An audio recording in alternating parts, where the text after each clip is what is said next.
Morning and congratulations for making it to the national finals. My name is Jamie Gass. I'm director of the Center for School Reform at Pioneer Institute. It's a Boston-based think tank that does research on K-12 education. And I'd encourage my other judges to introduce themselves. Good morning. My name is Tim Isaacs. I'm the executive director of the Center for Teaching the Rule of Law at Roanoke College in Salem, Virginia. And also, I want to congratulate you for making it to the national finals and have a good luck day today. Good morning. My name is Darcy Kern. I am a professor of history at Southern Connecticut State University, just down the road from you guys. And we're looking forward to hearing from you. Maybe you could introduce yourselves and your teacher. Good morning. We're Unit 1 from Staples High School in Westport, Connecticut. My name is Zach Bishop. I'm Alexia Abrams-Rivera. I'm Elizabeth Kuhndorf. I'm Thomas Sargent, and this is our wonderful teacher, Mrs. Camerlin. Great, thank you so much. So before I read, this is Unit 1, and we'll be addressing question 2. But before we address it, I just encourage you to relax and just use this as an opportunity to share with us what it is that you know. So this is Unit 1 and in this question 2. Unit 1, what are the philosophical and historical foundations of the American political system? Question 2, Parliament passed the Habeas Corpus Act of 1679. What is habeas corpus and to what extent, if any, is it essential to the principle of limited government? How has the writ of habeas corpus evolved in the United States? Under what circumstances, if any, might the writ of habeas corpus place an unreasonable burden on the government? Timer. The English jurist Sir William Blackstone stated, "Better that 10 guilty persons escape than that 1 innocent suffer." Blackstone reasoned that the right to preservation of one's personal liberty was absolute. He worried that it was commonplace for men to be secretly hurried to jail by arbitrary governmental authorities. Habeas corpus provides prisoners with a means to challenge the lawfulness of their confinement. Writs of habeas corpus are civil actions in which courts request that they have the corpus or body of a prisoner brought before the tribunal to assess the validity of the imprisonment. Habeas writs require the government to demonstrate that there is a legal and factual basis for detention. Habeas dates back to the Magna Carta, which provided that no man shall be arrested or imprisoned except by the lawful judgment of his peers and by the law of the land. Habeas was essential in limiting the divine right of royals to incarcerate their subjects, and it was further protected by the Habeas Corpus Act of 1679, which punished jailers who refused to comply with a writ. The framers ensured the placement of habeas in the U.S. Constitution. Article 1, Section 9 provides, the privilege of the writ of habeas corpus shall not be suspended unless when in case of a rebellion or invasion, the public safety may require it. In the Federalist Papers, Hamilton declared habeas a bulwark of individual liberty, calling secret imprisonment the most dangerous engine of arbitrary government. Habeas corpus has been temporarily suspended on only 4 occasions, one being President Lincoln's suspension of the writ during the Civil War. Congress approved Lincoln's suspension of the writ in 1863, maintaining their ultimate suspension authority. In 1867, Congress adopted a law granting federal courts the power to review claims of state prisoners. In 1942, following the attack on Pearl Harbor, FDR signed an executive order authorizing the internment of Japanese Americans. Despite ruling that Japanese could still be excluded from the Pacific military area in Korematsu v. US, the Supreme Court affirmed in Ex parte Endo, a case arising from a habeas petition, that the government could not detain citizens without judicial process. In 1995, the Oklahoma City bombing led to the Anti-Terrorism and Effective Death Penalty Act, which banned successive habeas petitions. The act limited the substantive and procedural scope of habeas, shifting the balance in favor of national security over freedom from unlawful detention. National counterterrorism fervor was renewed after the 9/11 attacks. The Guantanamo Bay internment facility was established in 2002 to keep suspected terrorists imprisoned without judicial review. The 2005 Detainee Treatment Act and the 2006 Military Commissions Act established review tribunals for detainees.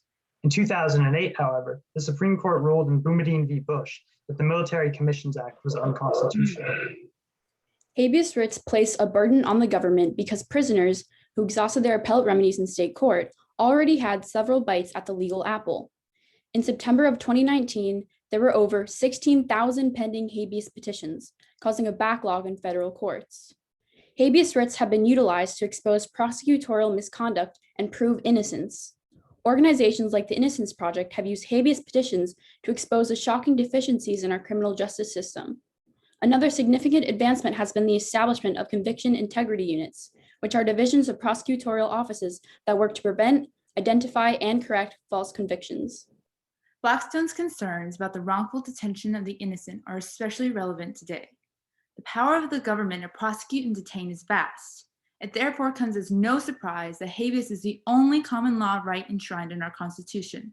Habeas corpus protects our system of checks and balances by curbing abuses by the executive branch, something particularly important at a time in which fears of homeland terrorism make abuse more likely than ever before.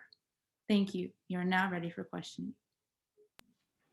Great, thank you so much. So my fellow judges and I will have some follow-up questions and I'll begin. When James Madison, the father of the Constitution, was president during the War of 1812, New Englanders threatened secession and the British even burned the White House. Still, he never suspended habeas corpus or abridged domestic civil liberties. Why do you think President Madison showed so much constitutional restraint during wartime? The founders, by English law, were given the right to habeas corpus. They knew the importance of habeas corpus and the rights of the American citizen to have it. They included it in the Constitution to cite it in order for the citizens of the United States to have that right, because it does provide a check and balance to the government and checks the executive branch, and didn't want to overstep the citizens' rights as they are the sovereign of the United States. To add on to my colleague, it's very possible that James Madison in that example wasn't showing constitutional restraint, but was rather a demonstration of his inability to proceed with a war. The War of 1812 was a rather unpopular war in the United States, and to suspend habeas corpus, he would need the approval of Congress. It's very possible that he was in fact responding to the circumstances, because if he attempted to suspend habeas corpus, then Congress just would not allow it.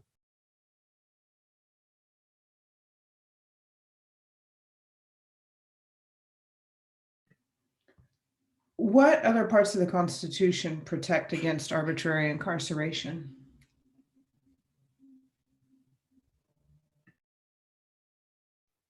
In the Bill of Rights, the amendments dealing with criminal proceedings protect against arbitrary imprisonment. People have the right to a speedy and fair trial and a trial by jury in the Fifth and Sixth Amendments. So the Bill of Rights essentially also protects against arbitrary imprisonment.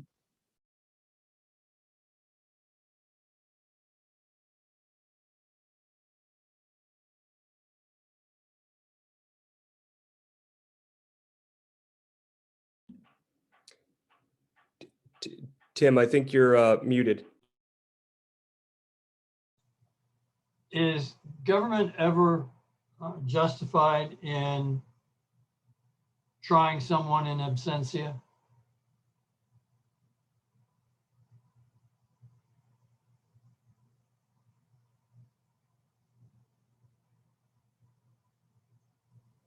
We believe that in certain cases where trying someone in absentia is the only option, it may be necessary, but there is a dangerous precedent that it sets. If trying someone in absentia and there are circumstances which do not require it, it sets a dangerous precedent for the government to continue to exercise that process just to make judicial proceedings easier. But ultimately, that comes at the expense of people's liberty, because people will be unable to create a correct defense of themselves. Trying someone in absentia should only be limited to dire circumstances where there's no other option.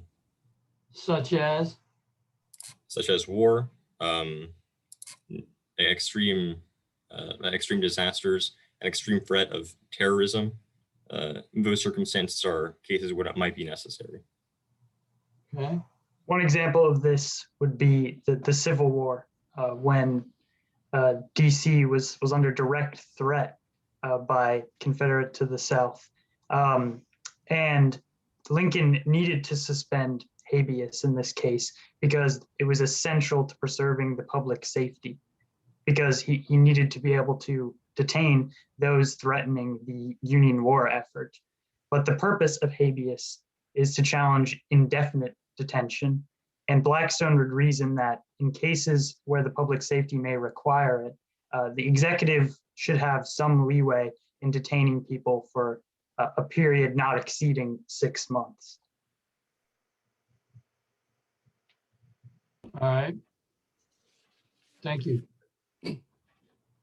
The Revolutionary and founding generations were raised as British subjects and educated under English law. Could you talk about some of the ways in which British law has shaped the founders' understanding of constitutional?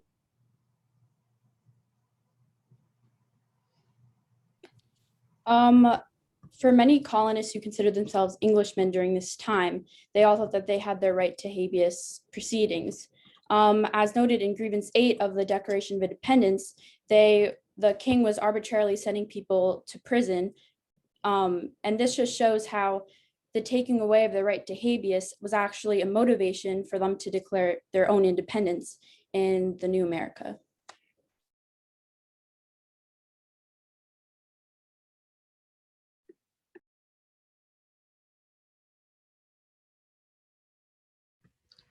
I have you guys mentioned Article 1 and habeas, it can't be used except in rebellion or invasion. Who gets to determine when something is a rebellion rather than simply a just revolution or a just attempt to abolish the government, as certain founders said? Ultimately, that question will be decided at two levels. The first is it will be decided by Congress. If people are in revolt, then even for a just cause, Congress will decide to suspend habeas corpus. However, if there are enough citizens participating in that revolution and popular support is in favor of change to the government, then ultimately the suspension of a writ of habeas corpus will eventually not lead to significant change in the outcome of that revolution, because the popular support will ultimately lead to a change in the government. So it's decided on two levels. Adding on to my colleague's points, it is essential that Congress be the branch to determine whether there is a rebellion or sufficient cause to suspend the writ. If the power is given to the executive, then the executive can declare a state of emergency and then begin detaining people, which violates our principle of separation of powers. In addition to my colleague, we have seen this reaffirmed in the case of Ex parte Merriman, as in that case, Congress is the sole decider. However, the president may request habeas corpus being suspended, and they have the ability to grant it.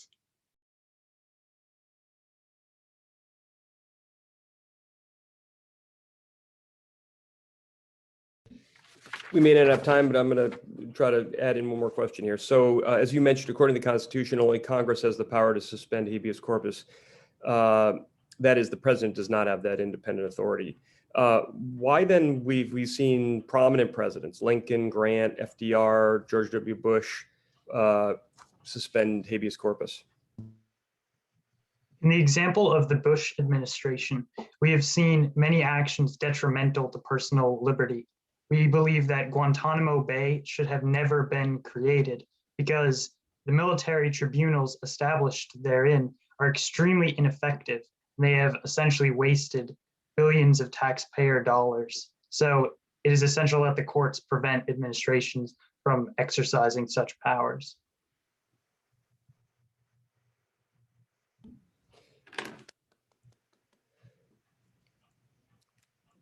Well, great. Thank you so much. As I say to all the teams, I want to tell you how appreciative we are of your work, of your teachers' work, of your parents' work. This is very difficult material. I think this actually is a particularly difficult question, but I think you handled it nicely. I thought in your introductory remarks, you start off with, of course, one of the great authorities of British law, Blackstone, but you used other quotes from Alexander Hamilton and the Federalists, as well as some of the touchstone historical events, Lincoln, FDR, and others. I thought you were particularly strong, making clear that this is when you mentioned the article in the Constitution on habeas corpus, that this is a power that Congress really has. And I think that's you carried that forward in the discussion that we had during the Q&A. I thought that you handled my question about James Madison very well, and gave, I think, a very plausible rationale why Madison didn't. Of course, he was the father of the Constitution, so he had real fidelity to the document that he had crafted, but politics were a feature of it. And I thought that your explanation was quite plausible and well stated.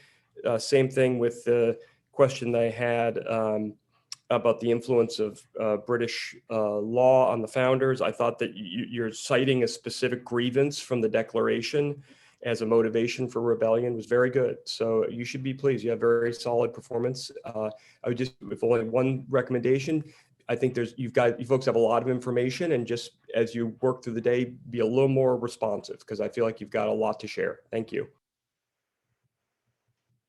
I would agree that you clearly understand the question. You responded well to most of our questions. As my colleague said, try to be a little more responsive across the group to all of the questions. And I think you'll be very, very successful.